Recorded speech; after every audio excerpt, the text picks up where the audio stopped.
Hi, I'm Martina, a year 2 international business and global management student. And when I was first entering university, I had a lot of seniors help me navigate the campus and also pick different courses. So I'd love to be that senior for you today.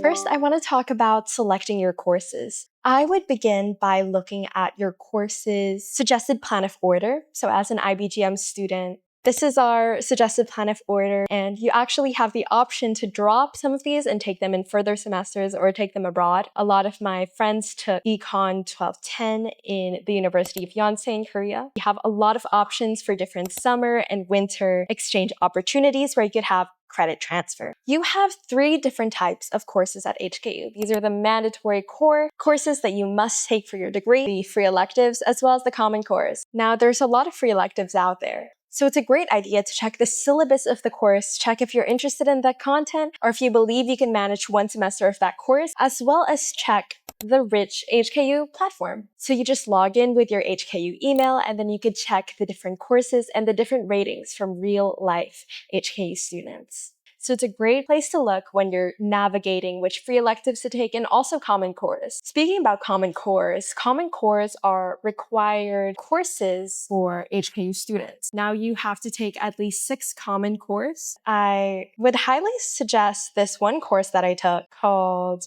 Contemplative Practices. I took this course in year 1, semester 1, and it was great. It was about mindfulness. Common cores fill up very quick, but that's why it's always great to have some backups. The second step, going to this long list of different courses. Now you're going to add them to this shopping bag sort of section. And when the course is added to the shopping bag section, you must wait for the application to begin. You're only allowed to add courses during this period and also have an add drop period. And you're going to be sort of on your laptop, ready to go, having all your courses in your little shopping bag. And then it's probably going to crash. So be aware that if your portal crashes, it's completely normal. It happened to me last year and also this year. And you're still going to get those courses. Maybe not your desired common course, but having backup common cores. Click next on that application form for your different courses. This doesn't actually mean that you got into all of them. You're going to get an email saying approved or disapproved in a few days. If some of them are disapproved, then you would have to simply pick another subclass or choose another course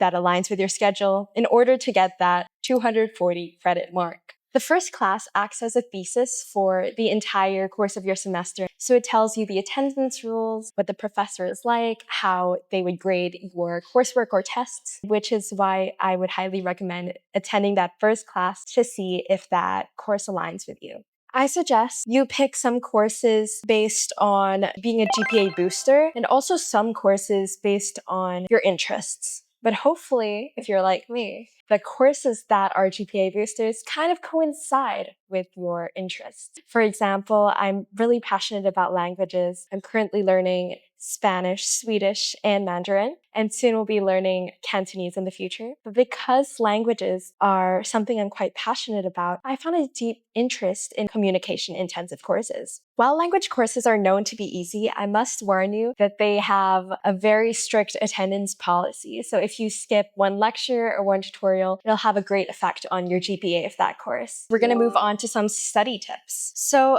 a great idea would be focusing on the courses which you're less confident in. Because HKU has a cumulative GPA system, if you have many A's but a few B's, the B's will really drag your grade down. Instead of working on getting that A- to an A+, it would be a greater idea to get that B+ to an A-.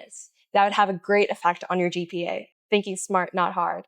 But in addition to that, I believe that everyone has their own study method. I really like writing down and learning the class content on a Google Doc and then doing some practice papers. I'll leave some links down below. For international students, I would recommend these 4 clubs that I particularly joined in my year 1. The first being HICS, which is only for business students. So if you're not a business student, stay tuned for the next one. But HICS is a very intensive case competition society, and I met a lot of great friends there. I also was able to work on my public speaking. Now, this is a very intensive club, but if you have the drive, the motivation to work on business case competitions and really hone your craft in creating slide decks, it's intensive, but you'll truly see yourself grow through HICS. Wait, let's talk about HICS because there's no other YouTube channels doing it. Yeah, zero Untapped market. competitors. First mover into this new market. Yes.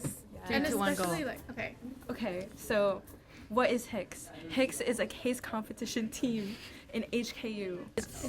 I like put some we need to images here. It's logo. like a transformative. It's like an experience. Yeah. And You make slides, you have a situational analysis. Who does? situational analysis. You analyze the situation. Oh, And okay. the market and the competitors. Yeah. And then you make solutions. You create Yeah. strategies. There are two strategists, and you have to make a strategy for either a pain point or to optimize the company. Period. Period. And you have financials, which is like very difficult. I've never done it. Yeah, it's really hard to learn, but once you get the hang of it, it's easy because it's just like replication job thing. And you present your decks. Yeah, it's basically just PowerPoint making. You just get better at PowerPoint. Yeah. And you get friends along the way. Wait, have you guys seen your like workshop one slide? Oh my god. With HICS, there is an application process. If you're confident, you have the passion for it, and really want to get into business case competitions, I would highly recommend the HICS. Moving on, there's the International Student Society, or the ISS. They have a lot of parties. I would also recommend Astreas if you're more creative. I personally joined the music section and was a singer in a band. A lot of people play instruments. There's also a theater division and a creative arts path. My last international club I would recommend is actually one that I'm a creative officer for, and that's the HKU Fashion Society. We have a lot of fun events. If you're interested in thrifting, fashion, feel free to join us. I'll link the Instagram down below. A lot of my friends came from the first month of going to university in the orientation series. As an IBGM student, there's a lot of IBGM specific orientation opportunities such as the O Camp and the O Dinner. And different societies have these orientation dinners, different halls have them, and also different departments have them. I would highly recommend going. You might just meet your best friend. I certainly did. So for the best HKU spots, I would recommend, Chiwa. That's a great place. Chiwa ground floor is where a lot of people from HICS go during their casing. If you walk around the different floors in the main building, there's actually more than one study spot. That's really good.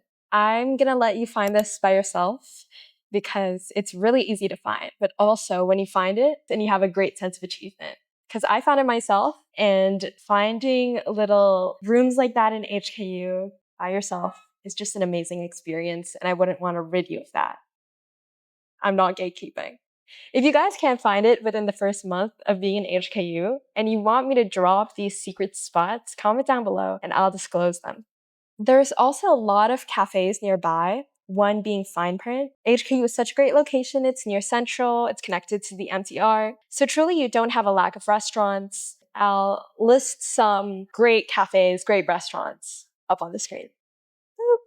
HKU actually has a lot of videos on exploring the campus and doing tours. I'm gonna link those videos in the description and feel free to check them out. The tour guides do a great job at exploring the campus, but I am gonna tell you some things that I got wrong when first navigating HKU. First number of that room refers to the floor. For example, you have room CPD 2.44. This would be in the CPD building, the second floor, and the 44th room. And library extension is below the main library. I would also say that the Meiwa complex is connected to the Chongyuet main amenity center. If you go up the elevator, there's a little corridor connecting it together. If there's any acronym you don't understand, just be sure to Google it. And Google has such great maps you could look at. And if you have any questions, please drop them in the comment section below. Okay. How do you feel about your HICS, guys? HICS is case competition team. Yeah. I feel like I'm drained. Me too. Oh, thank you. Do you want to be my channel? Yeah. Yeah.